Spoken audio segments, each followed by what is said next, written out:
ऋचा शर्मा और आप देख रहे हैं SR न्यूज़ गुजरात। खैर मकदम है। हमारे साथ मुंबई हाईकोर्ट के जस्टिस अजय थिप्से साहब हैं, जो हमारे महाराष्ट्र चैप्टर के प्रेसिडेंट भी हैं PCR के। मैं PCR की तरफ से आपका खैर मकदम करता हूं। हमारे साथ थोड़ी देर में ऑनलाइन से हमारे यहाँ की रिटायर्ड प्रिंसिपल एंड सेशन जज ज्योत्सनाबेन याग्निक जुड़ेंगी, उनका भी खैर मकदम है। उनके पैर में नी रिप्लेसमेंट अचानक उनको करवाना था, इसीलिए वो फिजिकल ना जुड़कर ऑनलाइन जुड़ेंगे हमारे साथ। हमारे साथ हमारे APCR के सेक्रेटरी नदीम भाई हैं। नदीम भाई को आप तमाम लोग, कुछ लोग मिले भी होंगे और कुछ लोग सोशल मीडिया से भी जानते होंगे कि आप JNU में जब नजीब को लापता कर दिया गया था, वहां से आप लोग लगातार नदीम भाई को सोशल मीडिया पर और उनके कामों की वजह से जानते हैं। चाहे वो नजीब की JNU की लड़ाई हो या देश के कोनों में अलग अलग हिस्सों में भुज के माजिद की लड़ाई हो, या बेंगलोर में कोई मामला बनता है तो आप वहां पर भी मौजूद होते हैं। यूपी में कोई मामला बनता है तो भी आप मौजूद होते हैं। आज ही अभी बहराइच वाला आप लोग सब देख ही रहे हैं कि जो बहराइच में दंगा हुआ है, वहां पर जो लोगों के घरों को डिमोलिश करने का नोटिस दिया है, तो अभी उन्होंने जस्ट मीटिंग शुरू होने के पहले मुझको बताया कि सुप्रीम कोर्ट में आज ही मेंशन हुआ है अर्जेंट वो, और शायद आज ही उसकी सुनवाई भी होगी। और उत्तर प्रदेश में भी वहां की लखनऊ बेंच में ये मैटर मेंशन हुआ है द PIL, तो वो भी शायद आज मेंशन आज सुनवाई हो या कल सुबह सुनवाई होगी। तो ऐसे कई सारे काम आप लोगों ने जो बुलडोजर वाला स्टे देखा है कि जहां पर सुप्रीम कोर्ट ने रोक लगाई है, उसमें भी नदीम भाई की बहुत बड़ी भूमिका रही है, क्योंकि वो एक पिटीशन जो सुप्रीम कोर्ट में काफी लंबे समय से चल रहा था, जमीयत का पिटीशन था जहांगीरपुरी के मामले को लेकर, लेकिन वो एक PIL था और सुप्रीम कोर्ट शायद उसमें बहुत कुछ नहीं कर पाती। तो जो प्यूनिटिव एक्शन वाली बात थी, उसको लेकर उन्होंने राजस्थान की टीम को और मध्य प्रदेश की जो APCR की टीम है उसको एक्टिव किया और वहां के परिवारों को पिटिशनर बनने के लिए राजी किया और सुप्रीम कोर्ट में इंटरवेंशन फाइल किया, जिसके बाद सुप्रीम कोर्ट ने उस इंटरवेंशन पिटिशन में ये ऑर्डर दिया है कि सुप्रीम कोर्ट के ऑर्डर के बिना कहीं पर भी बुलडोजर नहीं चलेगा। तो ऐसे हमारे साथी और नेशनल सेक्रेटरी नदीम भाई का भी खैर मकदम है। हमारे साथ यहाँ पर भावनाबेन रामरख्यानी हैं, जो काफी लंबे समय से सोशल एक्टिविस्ट हैं। 2001 से आप सरखेज रोजा के साथ जुड़ी हुई हैं। आपने सरखेज रोजा के साथ जुड़कर सरखेज के आसपास के जो इलाके हैं वहां पर जो लेडीज हैं उनके साथ कैसे उनके लाइवलीहुड के इश्यूज को देखा जाए, कैसे उनके सोशल स्टेटस को देखा जाए। तो और उसके बाद आप बहुत सारे अलग अलग मूवमेंट के साथ भी जुड़ी हैं। वो ऊना में भी हमारे साथ, जब हम पैदल 10 दिन चल रहे थे अहमदाबाद से ऊना, तब भी वो हमारे साथ थी ऊना में भी। और उसके बाद इन्होंने 2023 से अलग अलग कम्युनिटी के लोगों को एक साथ लाने के लिए सांझी विरासत नाम से सरखेज रोजा में अक्सर प्रोग्राम्स करती रहती हैं, जिसमें सभी समुदाय के लोगों को बुलाती हैं और ये कोशिश करती हैं कि जो सांझी विरासत है उसको कैसे बचाया जाए। तो भावनाबेन का भी खैर मकदम है। हमारे साथ हमारे सीनियर पत्रकार और गुजरात में क्रिमिनल साइड पे जो जर्नलिज्म है उसके वन ऑफ द बेस्ट पत्रकारों में से एक है प्रशांत भाई, जिन्होंने बहुत लंबे समय का इनका पत्रकारिता का अनुभव है, जिन्होंने बहुत सारे बड़े बड़े बैनरों के साथ काम किया है, चाहे वो दिव्य भास्कर हो, टाइम्स ऑफ इंडिया हो, और भी कई सारे अखबार हैं जिनके साथ इन्होंने बहुत लंबे समय तक काम किया है। और उनके साथ जब मेरी बात हो रही थी तो वो हंसते हंसते कह रहे हैं कि बहुत सारे इंस्टीट्यूट से मुझको निकाला गया, लेकिन प्रशांत भाई की वो शख्सियत है कि उनको कोई निकाल नहीं सकता है। उन्होंने एस्टैब्लिशमेंट के प्रिंसिपल पे कॉम्प्रोमाइज नहीं किया, उनकी जो मांगे थी, उनकी जो डिमांड थी उस पर कॉम्प्रोमाइज नहीं किया। मैंने उनको, जो आज हम लोग देख रहे हैं कि मीडिया के साथियों की, मैं सबकी नहीं कह रहा हूं, लेकिन मीडिया में एक बड़े हिस्से की साथियों की जो रीढ़ की हड्डी है वो झुक चुकी है। लेकिन वैसे समय पे हम प्रशांत भाई जैसे साथियों को देखते हैं कि जो बिना डरे एस्टैब्लिशमेंट के खिलाफ, सिस्टम के खिलाफ गलत को गलत कहने की हिम्मत रखते हैं। वैसे प्रशांत भाई का भी खैर मकदम है। हमारे साथ दिल्ली यूनिवर्सिटी के साथी अपूर्वानंद जी भी आ गए हैं, और अपूर्वानंद जी एपीसीआर को वापस से खड़ा करने में नदीम भाई का जितना कंट्रीब्यूशन है उतना ही कंट्रीब्यूशन अपूर्वानंद जी का है। वो एपीसीआर के साथ साथ देश के अलग अलग हिस्सों में नागरिक अधिकारों की कैसे रक्षा हो, नागरिक अधिकारों के बारे में कैसे लोग ज्यादा से ज्यादा अवेयर हो, उसके लिए नदीम भाई से जब मेरी बात हो रही थी उनके लिए, तो उन्होंने ये बताया था कि जितना ट्रैवल नदीम भाई ने किया है उतना ही अपूर्वानंद जी ने किया है। वो भी आ गए हैं, उनका भी हम खैर मकदम करते हैं। तो उसके अलावा हमारे साथ बहुत सारे सीनियर एडवोकेट हैं गुजरात हाई कोर्ट के। हमारे साथ एक रिटायर्ड जज आर.एन. मलिक साहब हैं, हमारे साथ एस.एम. वोरा साहब हैं, बार काउंसिल के हमारे मेंबर हैं गुलाब खान साहब, डॉक्टर अकील सैयद साहब, और भी तमाम साथी जिनके नाम मैं नहीं, प्रोफेसर रघु हैं। तो हम तमाम का खैर मकदम करते हैं। और आज की ये मीटिंग, आप सभी लोगों को पता होगा कि जो हालात देश में है, कमोबेश गुजरात में भी वही है। जिस तरह से देश के अंदर एक सिचुएशन ऐसी आके खड़ी हुई है कि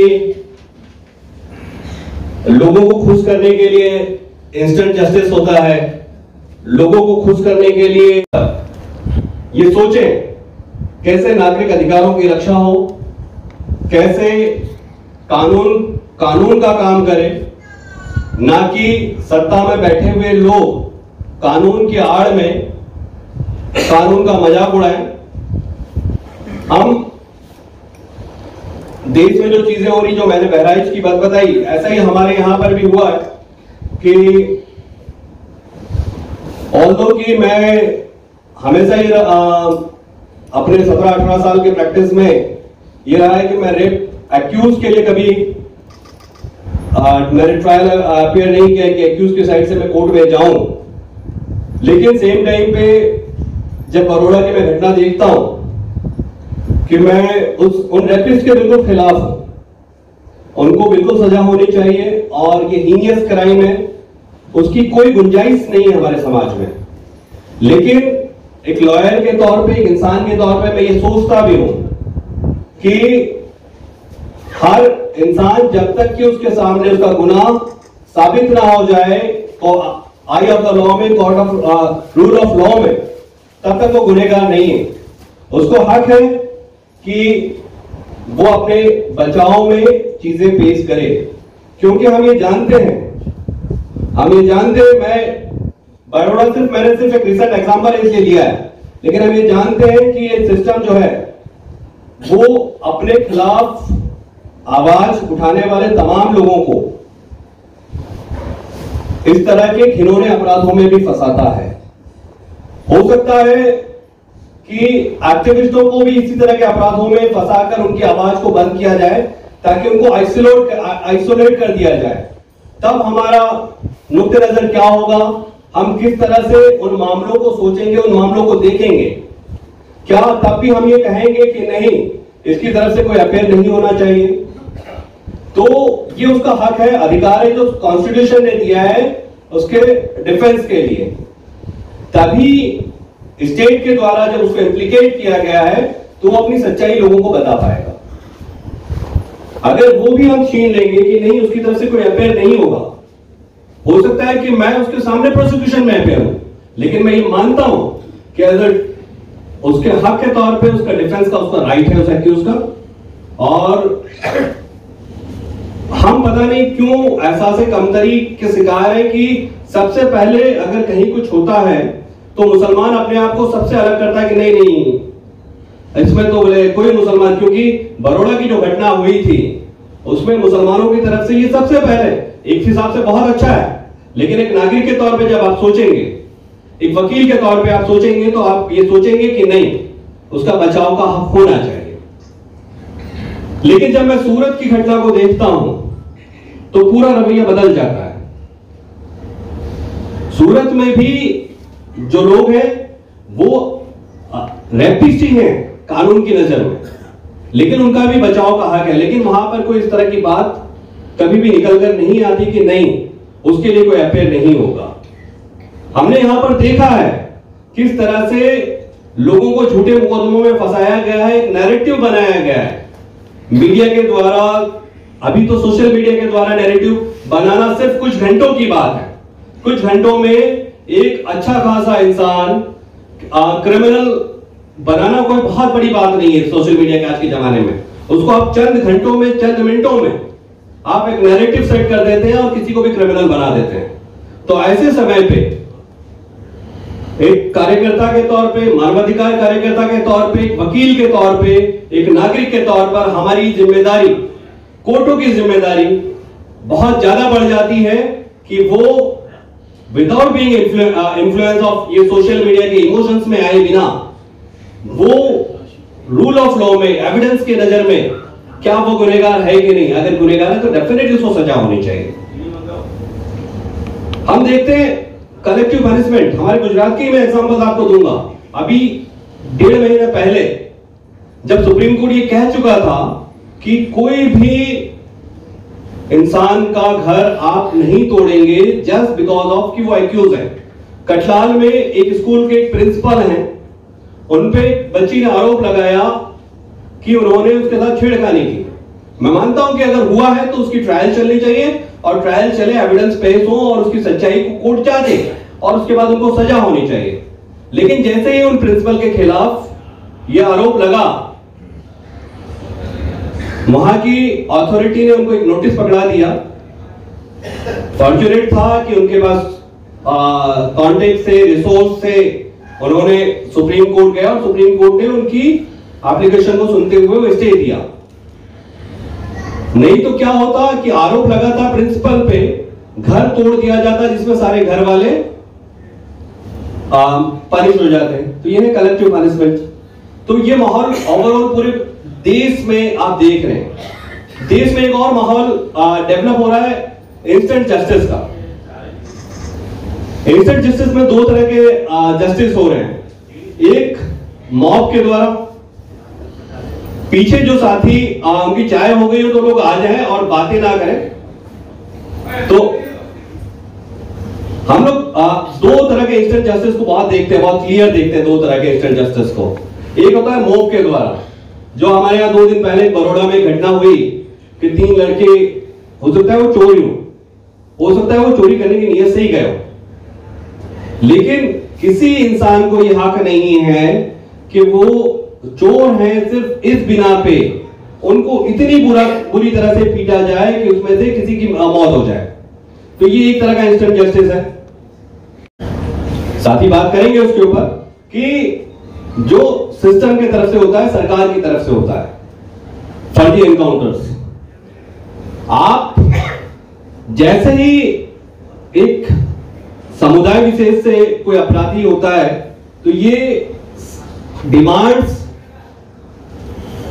संघ के लोगों से, संघ के साथ जुड़े हुए लोगों के तरफ से ये अक्सर आती है कि इनका एनकाउंटर कर देना चाहिए, और वो तुरंत एनकाउंटर होता है। मुझे 4 साल पहले की हैदराबाद की घटना याद आती है कि जहां पर ऐसे ही रेप का आरोप लगा था कुछ लोगों पे और उनको जेल से निकालकर उनके एनकाउंटर्स कर दिए गए। बाद में वो सारे एनकाउंटर फर्जी साबित हुए। गुजरात। नमस्कार, मैं हूं रवि दुबे और आप देख रहे हैं SR news Gujarat. Like, subscribe and share. अगर आपको हमारी बताई गई खबरें अच्छी लगे तो उसे लाइक करें, शेयर करें और सब्सक्राइब करें। और हाँ, अगर आप हमसे जुड़े रहना चाहते हैं तो हमारी SR न्यूज़ गुजरात चैनल को सब्सक्राइब करें, और बेल आइकन दबाना न भूलें ताकि हम सदा आपसे जुड़े रहें और आप तक नई नई खबरें पहुंचाते रहें।